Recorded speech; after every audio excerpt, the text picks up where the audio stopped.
അലഞ്ഞുതിരിയുന്ന നായ്ക്കളെ വന്ധ്യംകരിക്കാൻ കാസർഗോഡ് ജില്ലാ പഞ്ചായത്ത് ആവിഷ്കരിച്ച പദ്ധതി സംസ്ഥാനത്തിന് മാതൃകയാകുന്നു. നഗരങ്ങളിലും പരിസര പ്രദേശങ്ങളിലും തെരുവുനായ ശല്യം രൂക്ഷമായതിനെ തുടർന്നാണ് ജില്ലാ പഞ്ചായത്ത് തെരുവുനായ വന്ധ്യംകരണത്തിന് മുന്നിട്ടിറങ്ങുന്നത്. കാസർഗോഡ് നഗരത്തിലും പരിസരങ്ങളിലും അലഞ്ഞുതിരിയുന്ന നായകളെ പിടികൂടി. ഒറീസ സ്വദേശികളായ തൊഴിലാളികളാണ് പ്രത്യേകമായി ഉണ്ടാക്കിയ വലയിൽ വന്ധ്യംകരിക്കാനായി നായകളെ പിടികൂടുന്നത്. ബംഗളൂരു ആസ്ഥാനമായുള്ള സർക്കാരേതര സംഘടനയാണ് പദ്ധതിയുടെ മേൽനോട്ടം വഹിക്കുന്നത്. റോഡരികിലും മറ്റും അലഞ്ഞുതിരിയുന്ന നായകളെ പിടികൂടി ABC കേന്ദ്രത്തിലെത്തിച്ച് നിരീക്ഷിക്കുകയും വന്ധ്യംകരണ ശസ്ത്രക്രിയ നടത്തിയ ശേഷം പരിചരണം നൽകി പിടികൂടിയ സ്ഥലത്ത് കൊണ്ടുവിടുകയും ചെയ്യും.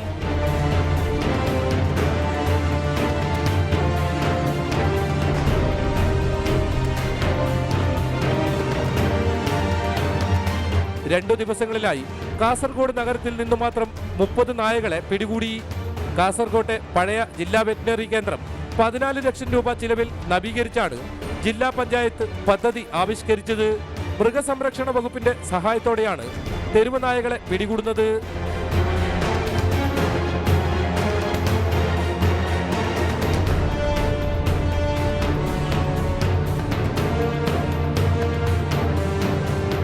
മോഹിത് മാണിമൂലയോടൊപ്പം റിപ്പോർട്ടർ കാസർഗോഡ്.